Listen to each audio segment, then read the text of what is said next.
All right, and Craig joins us now. Actually, have you ever been scammed of any money at all, Craig? Are you just too sensible for that? No, I'm trying to think. Have I ever been scammed? Maybe. No, not scammed. But I clicked on an email for a hotel booking, which was a more expensive exchange rate. It was my fault, but it wasn't really a scam. I just didn't read the headline properly. So apart from that, okay so far. At the moment, somebody's just sent me emails. We're talking about scams, suddenly you end up with a little bit account and you go, hell, when did that money go to? But so there's lose your belly with gummies. Have you seen those ones? If you eat a particular gummy, you're going to lose your stomach, which I have to say appeals. I have no idea what you're talking about. Oh, okay. Well, then you obviously... Are you on Facebook? No. Okay. And why did... Okay. Are you in any social media? Do you follow any social media at all? No, the only social media I use is LinkedIn. For professional reasons, not really social media. So I just stay off it. Can I ask though? I'm on LinkedIn, but I go to it so infrequently. Does that work? Is that a real effective link for business people and business women in this country? Oh, I don't use it for communicating personal or social needs. It's really a case of, if I want to try and find someone, can I find them on LinkedIn and understand their professional background if I want to talk to them or they want to talk to me. So really it's a network. It's a network for me of information about other people who's going through career progression or job changes, etc. So it's really helpful in that regard. Okay. And listen, on that, there was something I wanted to talk to you about, and it was to do with Transpower warning that there wouldn't be enough or potentially enough generation in the market for this coming winter.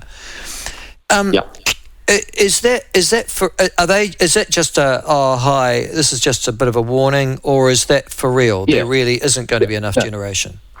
Yeah, we spoke about that last week, and it's a warning. But what is important is the forecast supply of natural gas is limited now to 10 years. So we have an issue in New Zealand with our core base power load. If the sun's not shining, wind's not blowing, and the hydroelectrics are low, we need gas peakers to run the system or coal. And because we haven't been exploring for a number of years, we now in a real issue around fossil fuel energies to support our system. I think that's the more important long-term issue that we need to address. But the Transpower piece was really a warning around potentially what may happen through winter.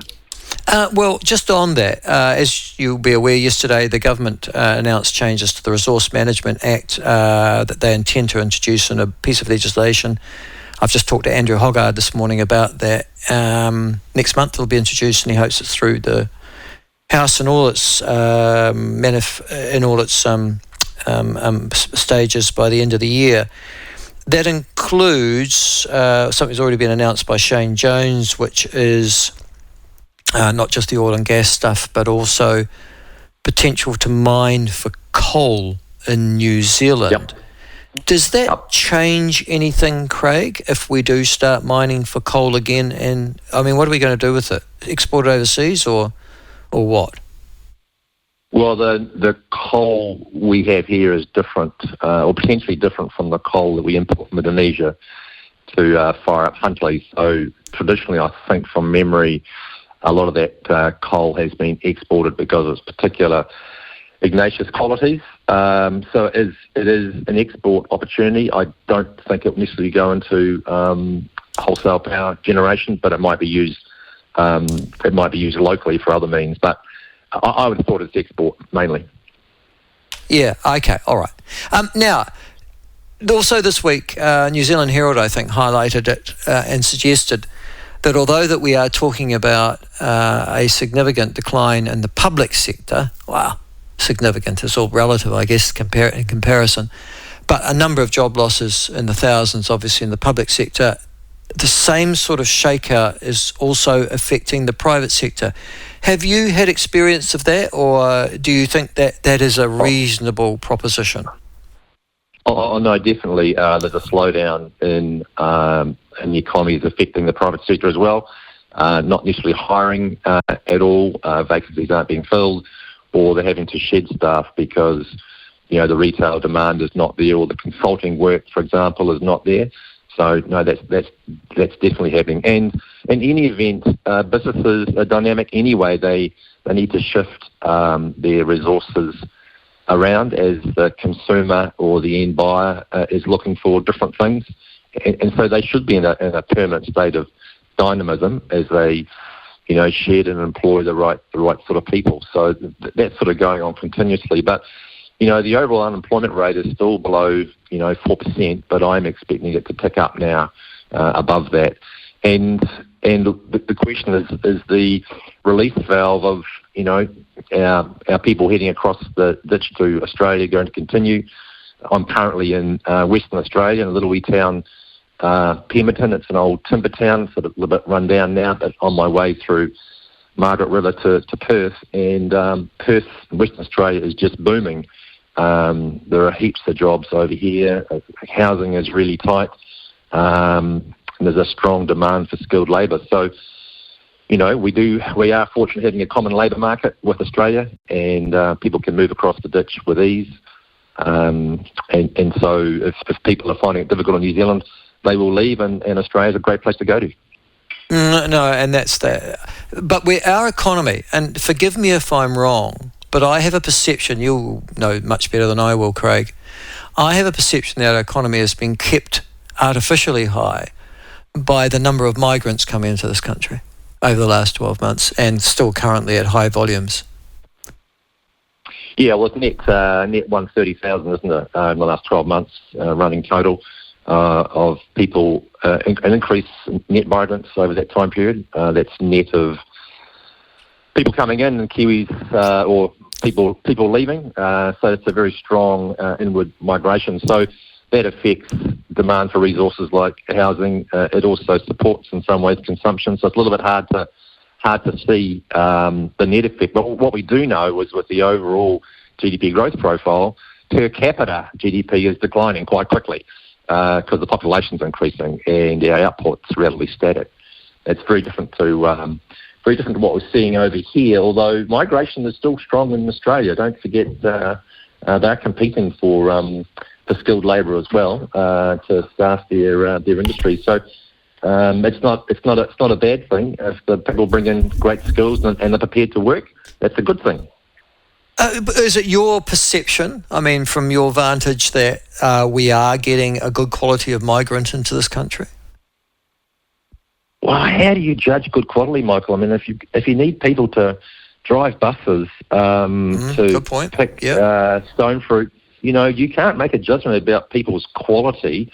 What we want are people that are motivated to come here because they want to make a better life for themselves. And that's, if they're motivated, they've got the right work attitude and want to build a life here that they can't get back wherever they've come from, fantastic. Welcome. I mean, I always say hello to the new Filipino drivers on our Auckland buses. They're polite, attentive, drive the bus well. I always say thank you. Thank you for coming in to help us out. It's great. No, it's a fair point. Can't operate public transport without migrant drivers coming into this country for reasons that are completely beyond me, but there you go. Or have crops picked, whether they are in wine in Central Otago, for example, Craig. Yeah. Yes, that's right. So I'm about to head up to Margaret River to see some of the wineries up there. Just a quick side journey into a little bit of ANZAC material, Michael. I was at Albany yesterday at the National ANZAC Centre, and I was very proud to be there to see the Aussie flag flying and the Kiwi flag flying. As you appreciate, in June, 1914, when a Serbian shot an Austro-Hungarian sparked off World War I, and Germany invaded Belgium, and Britain said, okay, I'm in this too, we're going to go to war. And Aussie, New Zealand volunteered straight away. We all know the backstory. But what I didn't know in the backstory was the work that both countries did together to figure out how do we get troops allegedly to Britain. And so they organised these transport ships, which were converted cargo and passenger ships, to sail from different ports in New Zealand and Australia together or individually get across to Britain. But they quickly realised that the Germans were patrolling in the Indian Ocean. So they decided to jointly arrive at Albany Port, King Port. Well, it's actually a large bay, King George Bay, but the Port of Albany, to stock up and join and head out in two This is in convoys. West Australia? This is West Australia, so Albany, just south of Perth in the Great Australian Bight. It's a natural harbour.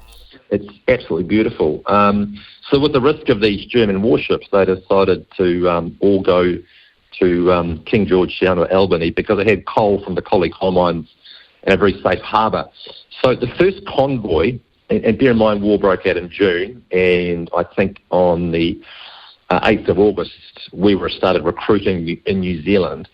And that's an interesting story in itself because, people went for adventure or centre duty or paying rations, but the requirements for the Australian force recruits were 18 to 35 years old, more than 5'6", and they had to have a 34-inch chest as a minimum. They got 6,000 volunteers,